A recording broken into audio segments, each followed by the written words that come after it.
Hello everybody, this is Catherine Miller. I am the founder of the American Physician Associates, a non-profit organization. Today I want to present to you the set of 13 slides to explain about the current medical licensing system, its convolution. I will analyze in very details upon the problems we are encountering right now, and I will explain about the PhA which stands for Physician Associates and the Equal Safer Attainable Medical Licensing Project. So let's get started. Slide number 2 is about simplification of the current medical licensing system. Everybody loves a simple life. The problem is when we try to make it simple for some people, it is not simple for the other. So that is the problem of the reality. Things always not as simple as we wish, and I will explain that more in slide number 3. But for this slide number 2, I want to simplify at the most about the current medical licensing system. And so basically, to be able to practice medicine as a medical doctor or as any medical professional in the United States, that person need to have a very powerful piece of paper called the license. And for medical doctor, like the highest level of medical professional, the level of difficulties for obtaining the license is so evident. To be able to get the license in the United States, there are steps that the person have to take and to pass those steps. First is have to pass the USMLE, which stands for United States Medical Licensing Examination. The second thing is have to get into medical residency of 3 years. So after the residency finished, they will be granted the license and they can start practice independently. So the USMLE, the United States Medical Licensing Examination, it has for to be able to get into residency, the requirement is have to pass USMLE Step 1, USMLE Step 2 CS, and USMLE Step 2 CK. Those are indeed the USMLE Step 2 are indeed 2 different exams. But I do not like the USMLE committee when they put them into just one exam and they say the 2 components. It's not. It's a little bit like it's not fair when we put it like that, because they are 2 different exams, exactly 2 different exams, very rigorous exam. The USMLE Step 1 has 8 subjects for basic medical sciences like anatomy, physiology, pharmacology, biochemistry, biology, histology, embryology, microbiology, chemistry, physics, statistics, epidemiology, etc. So they has 8 subjects, and it has 380 to 400 multiple choice question that you have to pick one best answers, and you have to to get correctly at least 75% of the 400 questions. So that would be about 320 to 350 something questions that you have to make it correct to be able to pass the exam.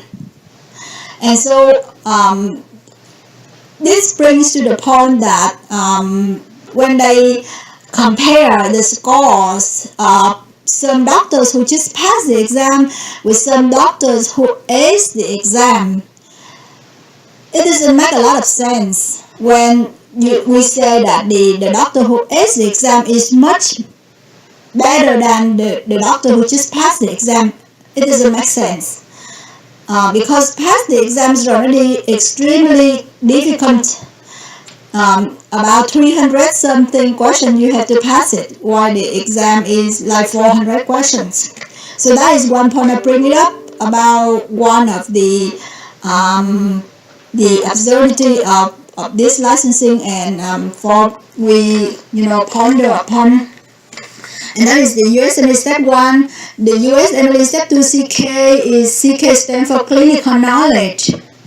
And this test about clinical sciences. And it also has 8 subjects with the 4 big major specialty is internal medicine, surgery, OBGYN, obstetrics and gynecology, and the last one is pediatrics.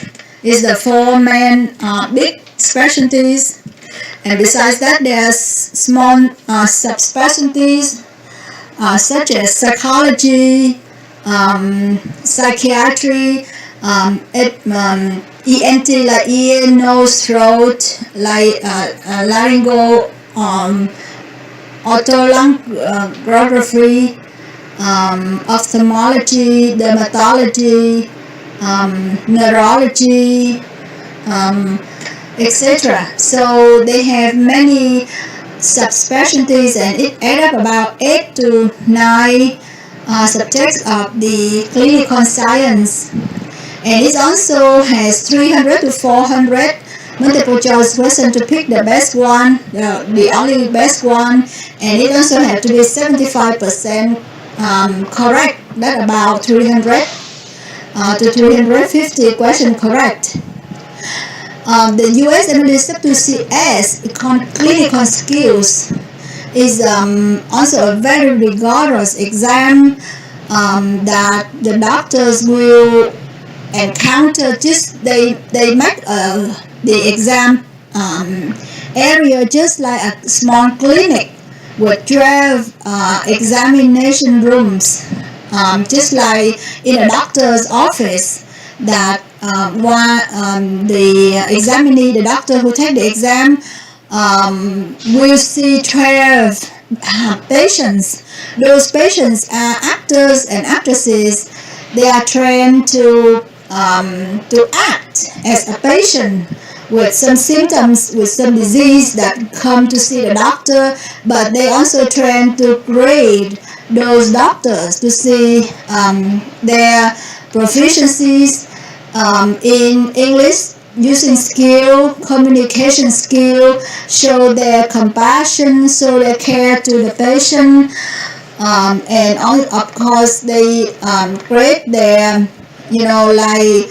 their skill in taking physical exam histories of the disease, and also they know how to record all of the exam and their diagnosis and therapy suggestion recorded into the computer system called the EMR, electronic medical record.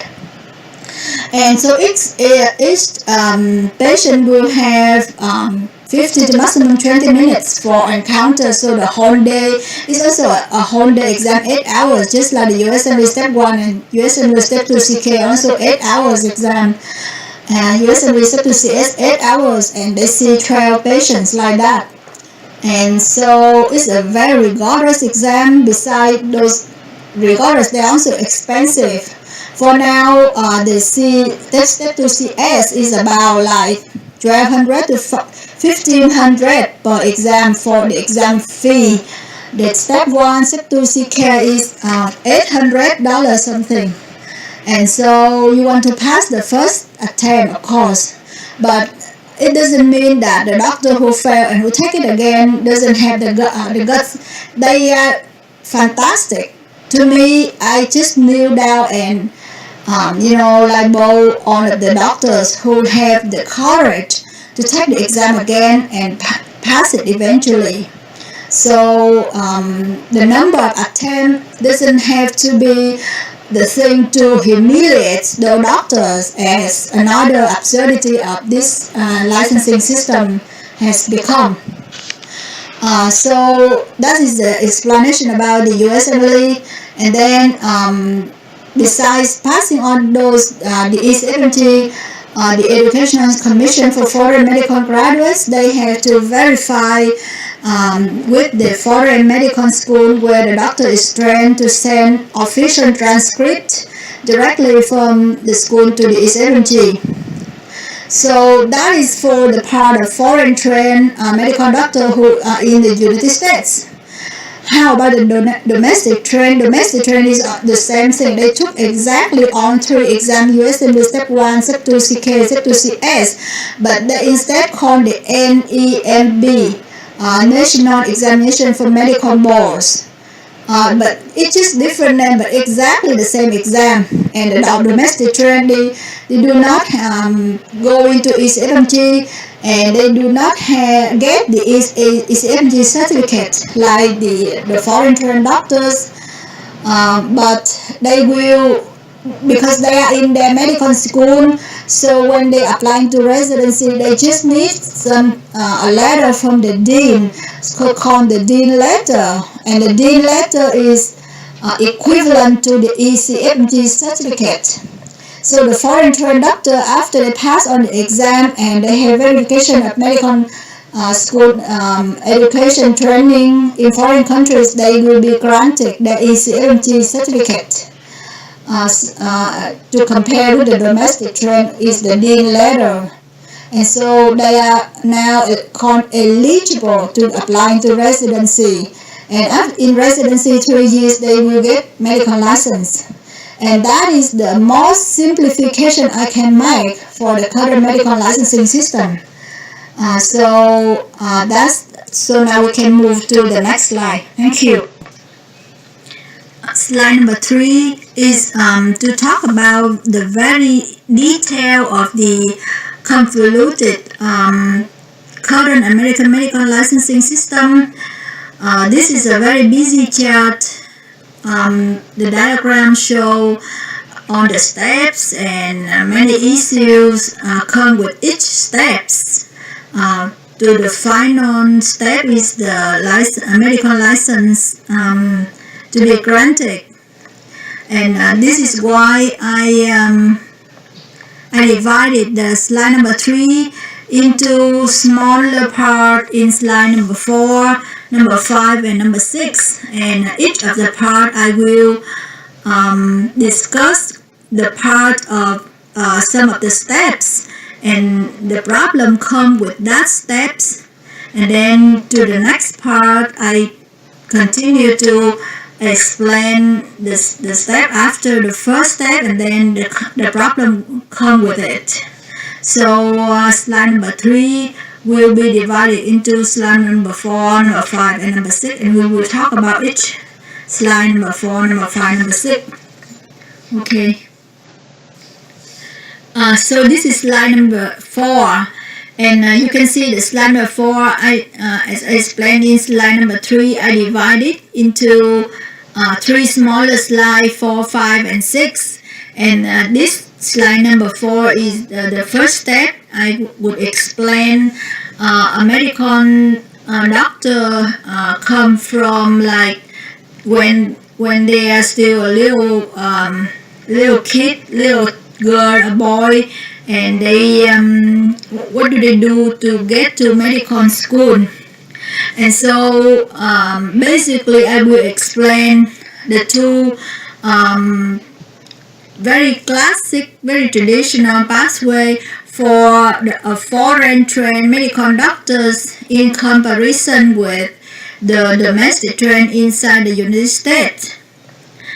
So you can see in this chart, the diagram has, you can look at the left, the left top and the right, the left top and the left bottom. The left top is for the foreign trained medical student from the general education, and the left bottom is for the domestic trained one. So let's talk about the left top one first. So any boy or girl who want to enter medical school, of course they have to finish on the general education in the foreign countries, the same as inside the United States. And that is in the United States we call it the system, the K-1-12 system. That means go from grade 1 to grade 12 is from junior high school to senior high school. So in the foreign country, typically foreign countries, they have different educational system. However, the majority they have similarities in education. For to become a medical doctor, is a student have to go through 12 grades of general education, and then they will take an entrance exam for medical school entrance exams. So a student will have to pass the entrance exam, and that is a very difficult exam for entering medical college in the foreign countries. In comparison to the United States, is after they finish the 12th grade of general education, they have to at least enter some undergraduate college and earn a BS or a BA. Especially they have to do all the prerequisites for medical school called pre-med program, and they will have to contact with the medical school that they want to apply into to ask for what the prerequisite they require.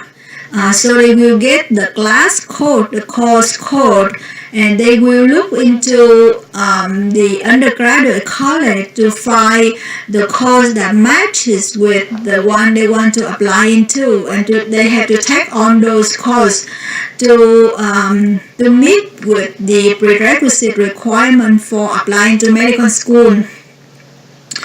So in the United States, after 12 years of general education, they have to spend another 3 to 4 year undergraduate college.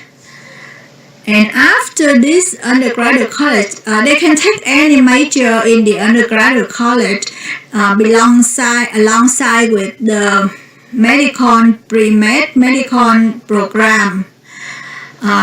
So that is one extra step in the United States to compare with the foreign country. The foreign country, they just finished 12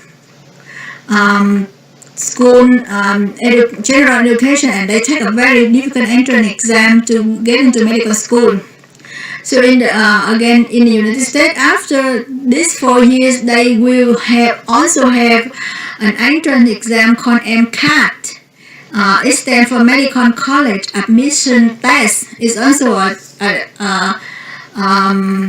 difficult exam.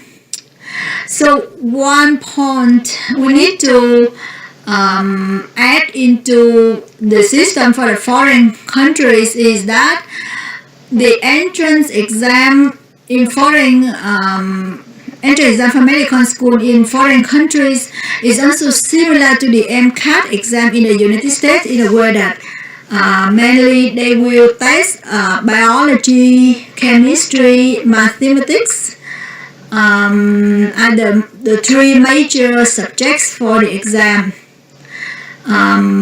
And in the foreign countries, for example, like my country in Vietnam, those the student who prepare for medical school entrance exam, they cannot just limit their study in high school. That will never let them to pass the entrance exam.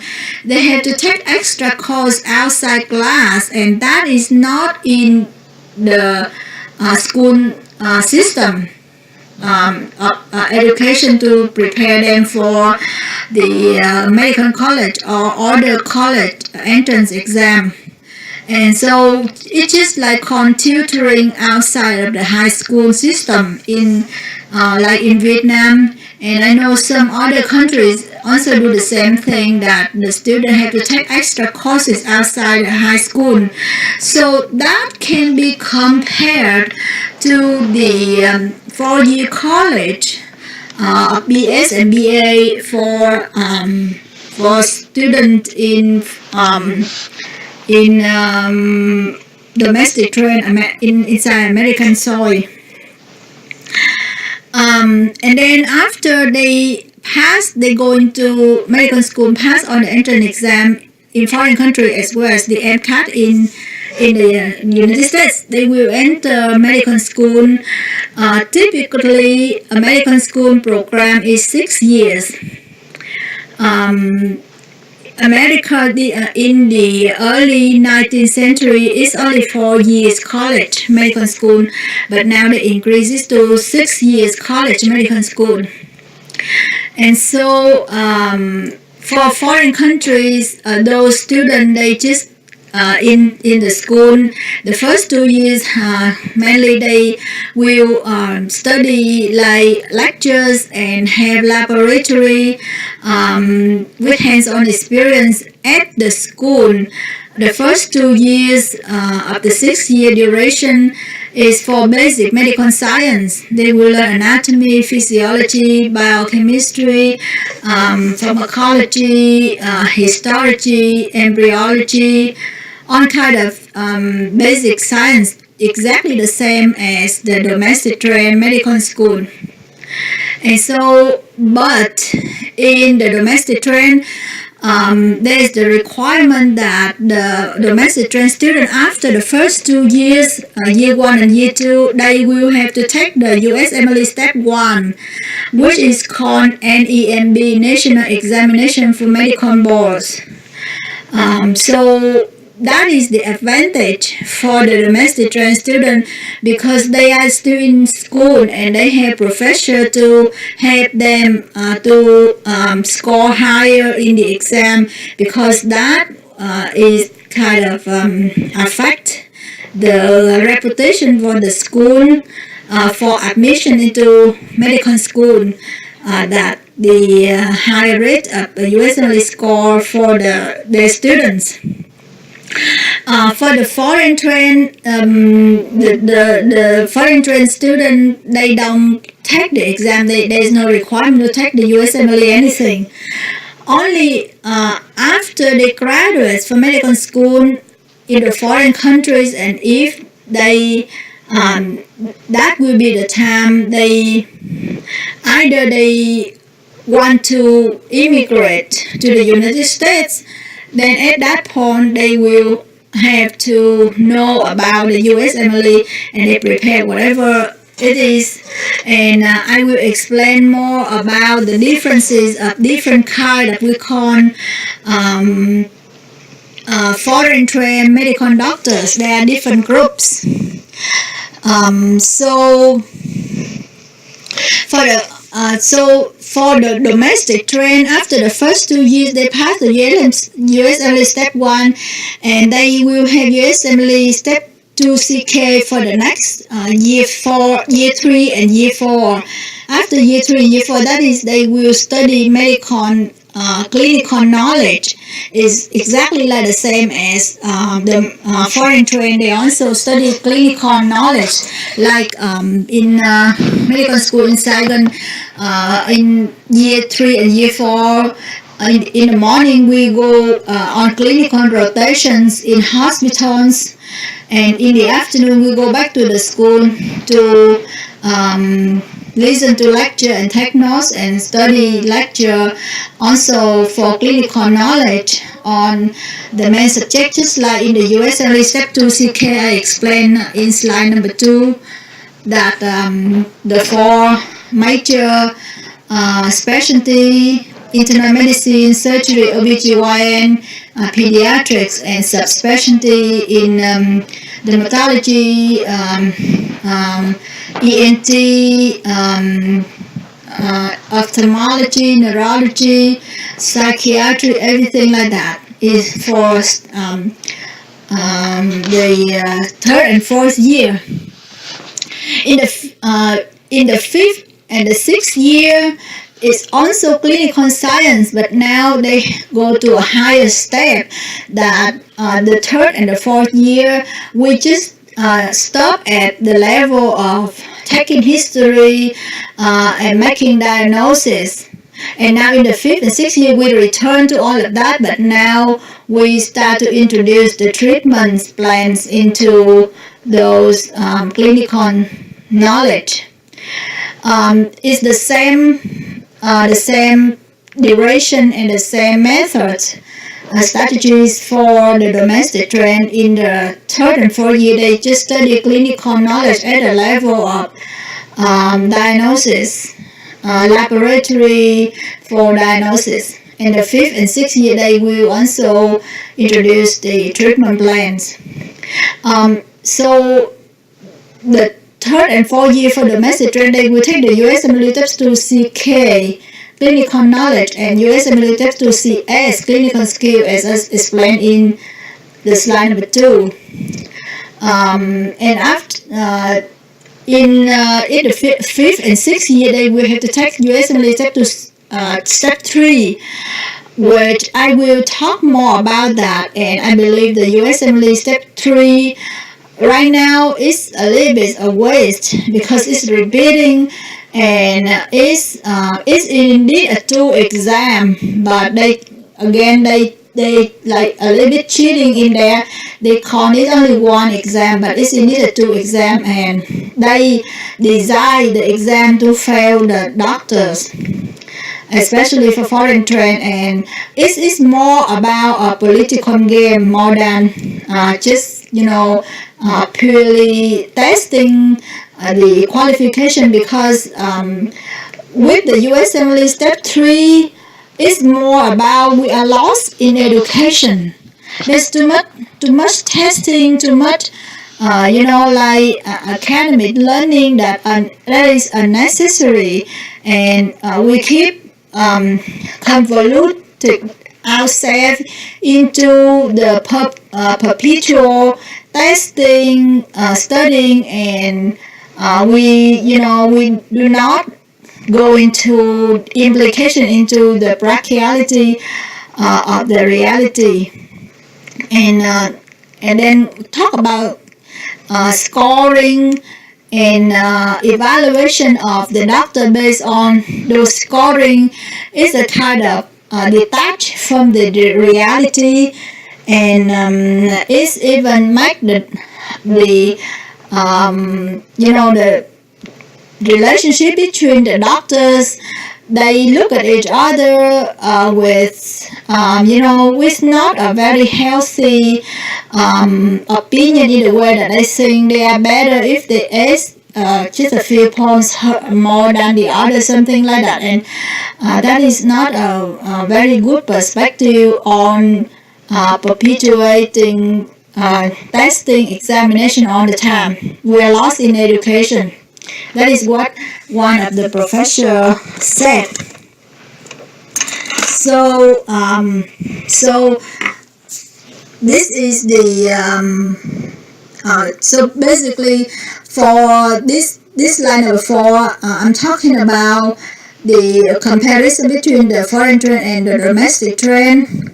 With the they have to take step 1, step 2 C, and step 2 CK, and then for the foreign trend, if they follow their family or they get married and they immigrate to the United States legally as as an immigrant. So they will become U.S. citizen eventually. And at that point, when they go to the United States, they will have to do all over again by themselves to take the U.S. Assembly step 1, step 2 CS, step 2 CK, and verification of their medical school education in foreign country by the ECFMG, like I explained in slide number 2.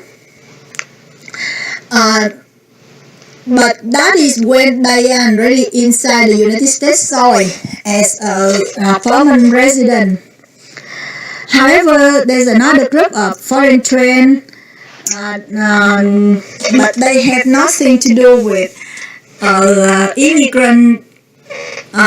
legal immigrant to the United States, because they apply for visas, J1, H1 visa to go directly to residency program in the United States. And you can see here on this slide, I have this, square, rectangular board that I explained there, about 7,000 to 8,000 applicants from their current citizenship countries. That means they are foreigners to the United States, and they apply for J1, H1 visa, and that's why they take away the spot of residency that should give to the U.S. citizen foreign trained medical doctors. And those foreign trained that non-U.S. citizen, non-green card, they are about 50% of the total foreign trained in America. And you can see this is one part of the complication that I explained from the slide number 2, that we don't want complication, but because too many people want simplification, so it becomes complicated. So let's go to the slide number 5 to continue to understand what's going on with this, because now we start to see the complication in a way that too many people apply in the wrong way, and the system treat them in the wrong way, that give them visa instead of give the job to the U.S. citizen as the logic and simplification that it should be. So here is slide number 5, and you can see the slide number 5 is like I take the from slide number 3 here. I cut from the K1 general education until the first part here, until explain for foreign doctor who apply into the residency, and that is up to slide number 4. And so slide number 5 I move it over a little bit more until the part from applying going to the residency.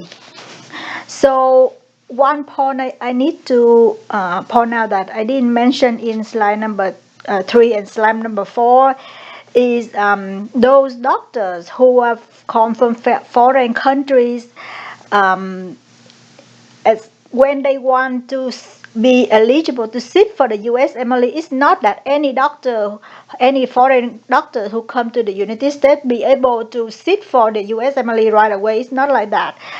There are things that they have to meet the requirement. First is they have to contact with the ECFMG, and the ECFMG contact with their school to see. First thing is if their school is meet the criteria of something called ACGME and the NCFMEA.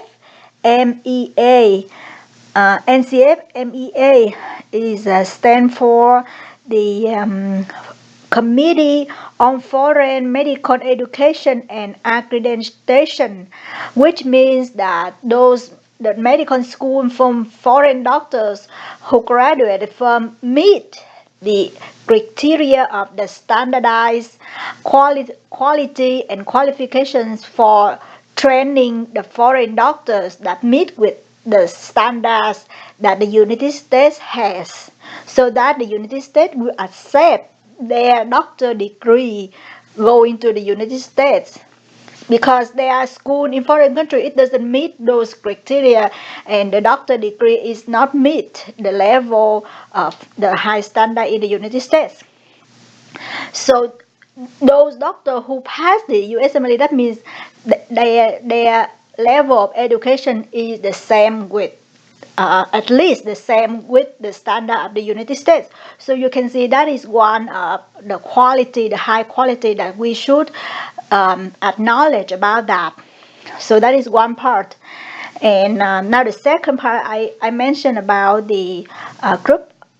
Already two different groups in slide number 4 is one group of the foreign trained doctor who immigrate to the United States as legal immigrant, and the second group is the one who apply from their foreign country, they apply directly to the United States into residency. So the other group is they just come to the United States for another reason. Why the second group is they apply visa, they just a visitor, and they apply for J1, H1 visa, applying to residency, and they are supposed to return to their original country after they finish residency. But here another complication happen is they never return. They never return after they finish the residency. They just, and their visa expire, they still continue to stay inside the U.S. soil. And the problem is because there is a severe shortage of medical doctors inside the United States. And so the recruiter, the medical doctor recruiter companies and employers, they do not have enough doctors to hire. So they have to do another thing wrong. That means this wrong thing will lead to another wrong thing happen, that they will continue sponsor the expired visa, they extend the expired visa for those doctors who get the residency and they get their final license, medical doctor license, and those doctors continue to get the advantage. They rip off the job from the US citizen doctors who cannot get residency. So that is the complication. I try to display it on the table for you to understand. That means the doctors who came here as a legal immigrant, become U.S. citizen, they pass on the USMLE, they got the ECFG certificate, but they cannot get into residency. And the reason why they cannot get residency, because the residency programs, they have their own authority, just like an autonomy kingdom. And they decide that those doctors who graduate more than 3 years out of medical school, they cannot be doctor anymore because they forget medical school. And that is absurd and that is ridiculous, because they are still doctors. The knowledge is still on the back of their head, the back of their brain is still there. But it's just people forget things. That's we are human. We are not God, but they are still doctors. So those residency program directors, they don't care about that. They just sponsor the one who freshly graduate. Even those freshly graduate are just a visitor, and they give them visa, J1, H1 visa to come into the United States to take over the spot of residency slots that should give to the foreign trained U.S. citizen. And it is called outsourcing jobs right at home.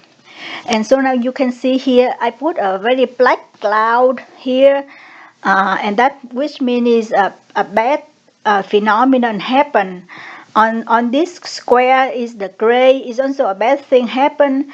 I say that 4,000 to 6,000 annually foreign trained doctors cannot get residency, and they have been gone wasted.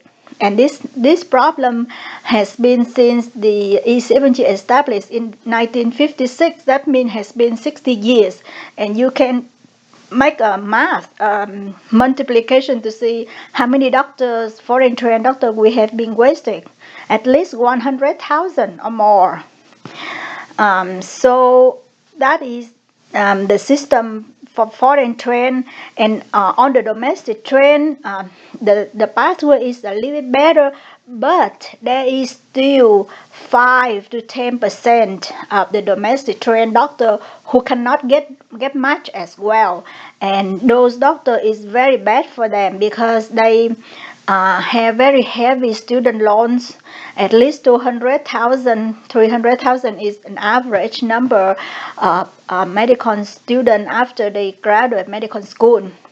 For the foreign trained doctors, a lot of them also U.S. citizen, but they go to school, get medical school in foreign countries in the way that they try to reduce student loans. And a lot of them go to the Caribbean medical school because that's close to America anyway, and some other countries, but a lot of them from the Caribbean, but they get the loans, they get the student loan inside the United States because they are US citizens, so they qualify for get a student loan inside the United States, and they go to medical school in the Caribbean. But then they don't know about the problem that cannot get into residency until get very close to it. Now there's like 20 more new medical school is open, and I feel very bad for those students. They're very enthusiastic. They very like have a dream to become doctor. It's just exactly like myself. When I get into this path, I have no idea what I'm getting into. Just like them, now they get into medical school with a lot of loan, and they think that they can make it when they get out, when they can pay back and this and that. But no, the system is just created to benefit the one who try to bring it up. That's it. They don't care about the outlet of the people, of the student, of the people going there for get a training and get out. They don't care about if those students can get a job, can really pay back or anything. They don't care about that. But the medical school dean and those, they get the benefits and they get a lot of money, and that is also, those are the direct victims, the doctors and the medical student. But the indirect victim is the American public, because the American public, we are still suffer from the severe shortage of medical doctors, very severe. But on the other side, the American public, they still have to pay the tax, and the tax money also part of it going to Medicare, and Medicare is also part of the funding for residency and medical school. So that is also another way to waste taxpayer. So there's two waste. One waste is we don't have enough doctors, and more medical schools still open, and more of the like the bottleneck system is still like one side is too many doctors cannot get license, one side is too few doctors can be able to practice, and another side is too much student loans and increase American debt. For now, the US has already have more than 20 trillions debt, and I will talk about that in the next slide. So you can see in this part, I also explain about the foreign train get the E70 certificate and get into residency, but they cannot get into residency, and then down from the bottom left go up here. Also, the domestic train cannot get residence about 95%, but 5% to 10% also cannot get residency. So we call this is a bottleneck system. And a bottleneck policy with outsourcing jobs right at home, wrong management, and discrimination. Discrimination in a way that it's a mask age discrimination, when they say that I'm at medical school more than 3 years and I forget about medical school, I cannot be a medical doctor anymore. That is absurd. That is wrong. So you can see the problem here is on the only gate on rule. That means you get it or you don't get it. So this is very impractical. This is not, it's not practical for reality. So there have to be a solution that to deserve this on or non rule. We have to create a solution, a system that people can still get at some milestone, they can get some result, and that is more practical, that is more realistic, rational solution, and that I will explain in my proposal. And so we go to the next one, is the slide number 6. Slide number 6 is the last part of the slide number 3. I divided into 3 slides, 4, 5, and 6. So slide number 6 is the last part that whatever it is, at least the people who can get into residency, and you need to understand that life in residency is not a happy life. It's suffocating, it's difficult, it's suffering, because those doctors, they are very afraid, like the intern, like first year of resident, second year they start to call resident, the first year they call intern, second year resident, third year also resident. And a lot of the intern, they say that the first year is also a waste, because most of the what the interns do is just like running errands, and just do like clerkship, just like the second year in medical school rotations. They do on a similar thing like the second year. So it's also another waste of money for the taxpayer, Medicare, and waste of the time for the doctor, who they don't actually learn anything new. They just run errands for the resident. So indeed the 3-year program is just a waste, already waste 1 year. But another thing is they have a very severe, very serious hierarchical system that don't ask, don't tell rule that if they see something wrong from the higher level of their, like their attending physician who look over them, who supervise them, if the attending physician or other people, management in the residency program do something wrong, or they treat other people bad or something, they have to shut their mouth. They cannot oppose, they cannot say anything bad to keep their position in the resident, because they are interns and residents, they were kicked out of the program and they will never get back into any other program, and their life become miserable. So those doctors in the residency program, they have a miserable life. You just make sure you know that. But they just try, they say 3 years pass very fast. So they just try to shut their mouth and just do their jobs 3 years, so they get their medical license, and that's it. That's what they do. And in that context, you think that the residency program is a productive educational system? No, it's not. It's not. It just makes people become, just like a robot, just cannot be themselves, just cannot develop their characters, their creative, their effectiveness. It's just something like trying to mold into a machine, like working like a machine, like a robot, and that is not a very good, very effective, very practical educational system. And that is the residency is about. But of course, when they look from outside, the residency program coordinator or director, they always try to paint their program as a very good, very this and that. But the actual life inside, you have to understand the culture inside of it to understand what is really happening within the resident or the interns. They will not tell you, they won't tell you anything. They won't open their mouth because they just kick out the program. So that is, and after the residency, after finish, they will grant the medical license. And you can see I put here a very beautiful bright green license.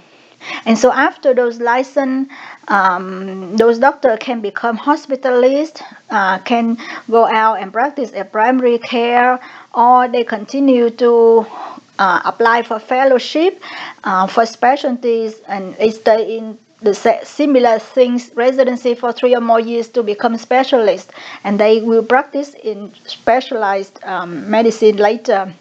And a few of them will not want to practice medicine as clinician, but they will go into doing research, or they will be between research and clinical.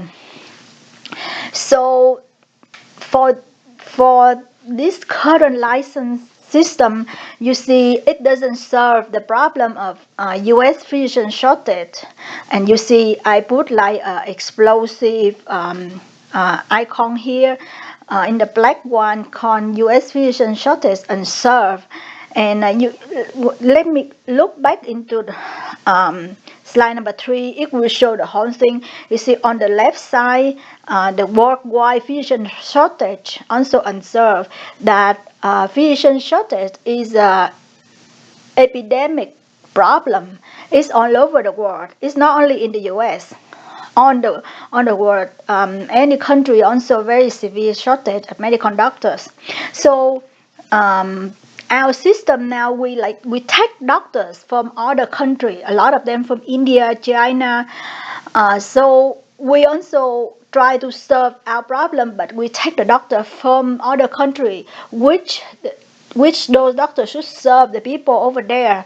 Why inside the U.S. there are doctors that immigrate here as a U.S. citizen, they cannot get a jobs. So you see the system doesn't, care or don't want to look into the reality, those serious things that we need to actually do to solve the problem.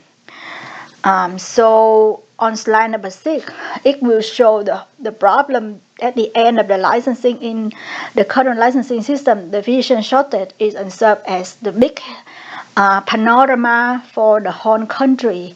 And here is a chart. And this chart is from AAMC,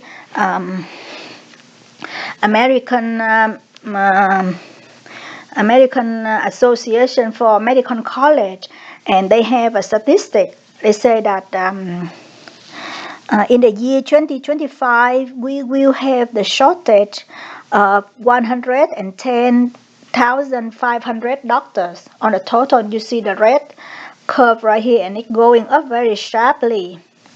So the shortage of doctor is a real problem and serious problem, and in near future and in far future. So this is why we need to have a solution. And so we go up to slide number 7, number 8, number 10, 11, and to 13. Then we'll see you in the next video. I will explain more about my proposal in slide number 7, from slide number 7 until slide number 13. Thank you very much for watching the first part of this video, and I see you in the next video.